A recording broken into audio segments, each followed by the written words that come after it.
What's up, champ? This is Coach Jay back with another Mental Toughness Mondays on the Champions Pedigree, where it is all about mental toughness for young athletes. I'm so excited to be with you today, and I'll give a quick recap on where we ended off last time. So, we were talking about the number one most important thing that you have to know when you are going to make a decision to commit and grow in your capacity for mental toughness. If you're going to grow in the area or the topic of mental toughness, this is the number one thing. This is first base. This is numero uno. This is really the foundation that everything is built upon. So if you skip this lesson or we don't have a firm understanding or grasp of what we're going to be talking about today, a lot of the things can be misunderstood, if you will. They can, maybe not make a lot of sense. And so I don't want that to happen. So that's why we're really taking our time to do a part two of the most important thing when talking about mental toughness. And that is objective reality. Simply put, objective reality, it is the cold hard truth or the cold hard facts. It's a dose of reality that you receive from someone that is going to tell you the truth, someone that loves you enough to be honest with you about where you are and can give you feedback in real time. The worst thing that I think could happen to you is someone could tell you something that's not accurate, and then you go off on a misconception. And so objective reality is when someone can tell you what the truth, what the matter of fact truth is about you. And so to pick the story up, I'll give a quick recap. I had ended last time talking about how my dad was. This was back in some years ago. This was back in 1997. This is when we started our own team. I had started playing back when I was about 8 or 9 years old, and wasn't that good. Didn't get a lot of playing time. Even as the years progressed, and I kept working, kept training, kept practicing, and my skill level grew just a little bit. So I didn't get a lot of playing time. I rode the bench. I would only get garbage minutes. I would maybe get about 3 or 4 points if I got in the game and was able to get a couple of shots up. So that was the case back, really up until 1997. So in 1997 is when we decided that we were going to start our own team, and my dad was going to be the coach. And so I'm all excited because, all right, now, I don't have to worry about riding the pine no more. But I thought just because dad was the coach that I was going to be a guaranteed starting spot. Definitely was going to be getting more playing time, I wasn't going to come across a shot that I did not like. In my mind, I had the green light. I was going to shoot everything. But we had a conversation before the first practice, and he told me that I wasn't going to start. So that was my objective reality. When I asked him why, he, in a loving but firm manner, said, "Your skill level is not where it needs to be. You're not in one of the top 5 players on the team." And he was absolutely correct. Even though he was dad, even though he was the person that I worked out with, that drove me to practice, that picked me up from practice, that we would talk about all the things pre-game, post-game, all the stuff. My skill level was about here while the rest of the team was here.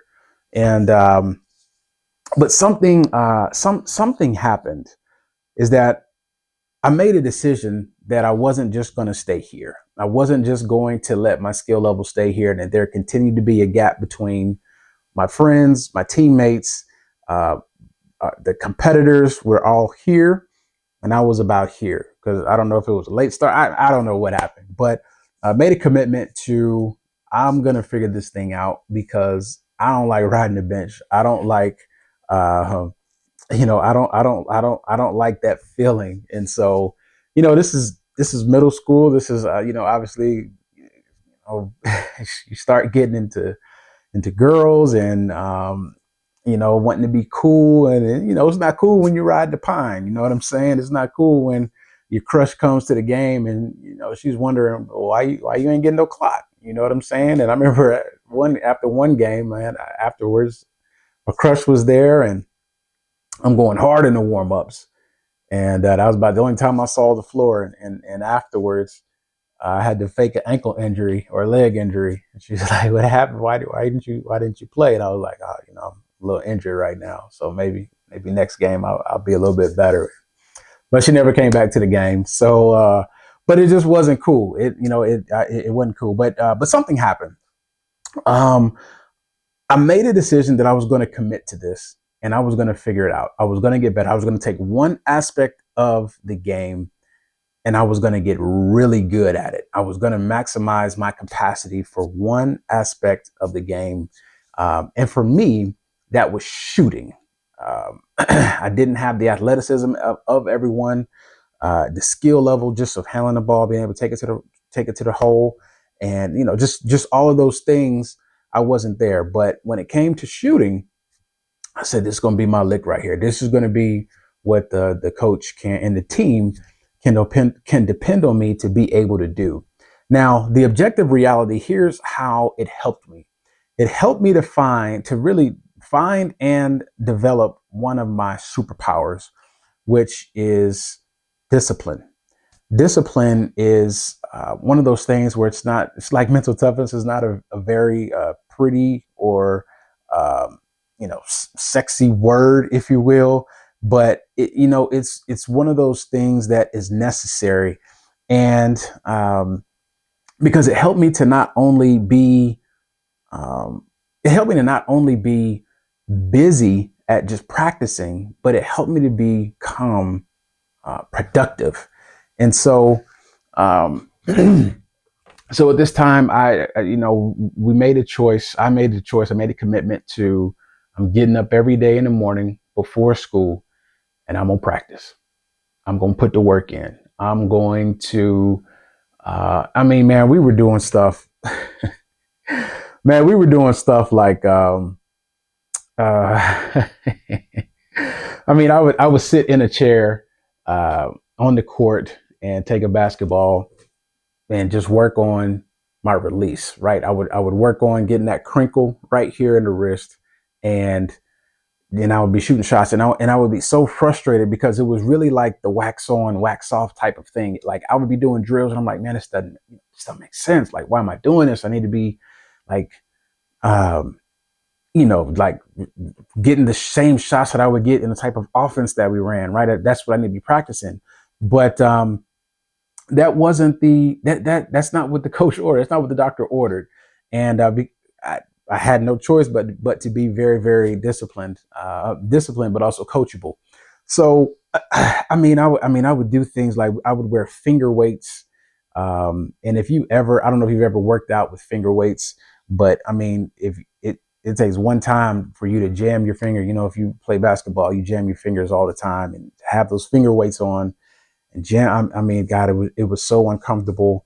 Man, I used to wear these goggles that prohibited you from looking down at the ground, so that you just had to get a feel for ball handling. We used to use this really big, called a skill coach ball, which was, I don't know, maybe 2 or 3 times bigger than the actual basketball, so that when you held an actual basketball, you had a lot more control, and so you're not fidgeting as much, and just help you get better with your hand-eye coordination. Just all kinds of things that most people just at that time they weren't doing. I felt like I was the guinea pig at times, but this is what I committed to doing. Right, this is what I committed to becoming, and so I did this starting in 1997. Now, one thing that I loved to sleep, and but sleep was not more important to me than getting better at this game that I started to fall in love with,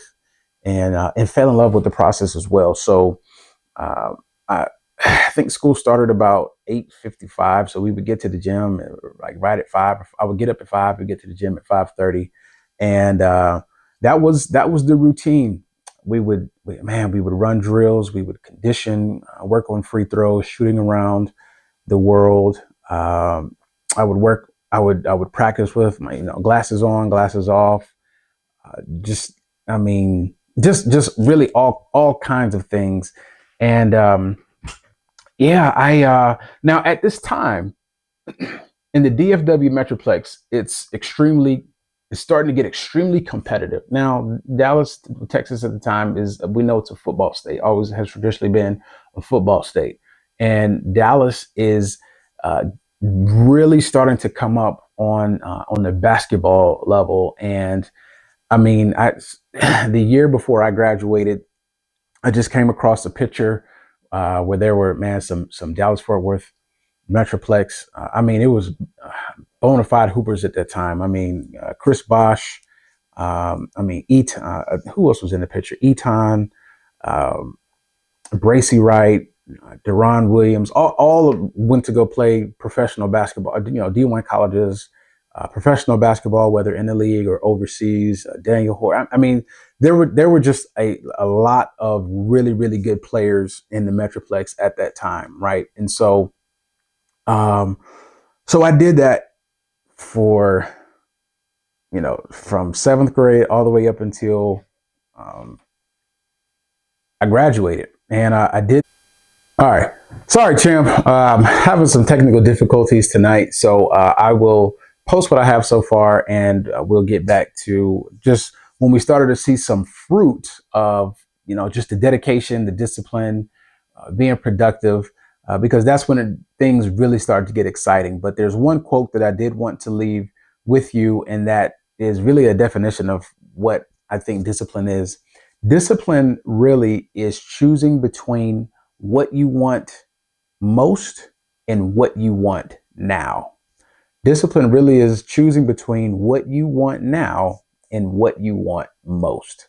So as you're making your choices about what you're going to commit to, I think it would be helpful if you made a list of what you want most and what you want now, and then decide, what am I going to commit to? What am I going to become great at? So I will. I don't know. I don't know. I'm having some technical difficulties. That's okay.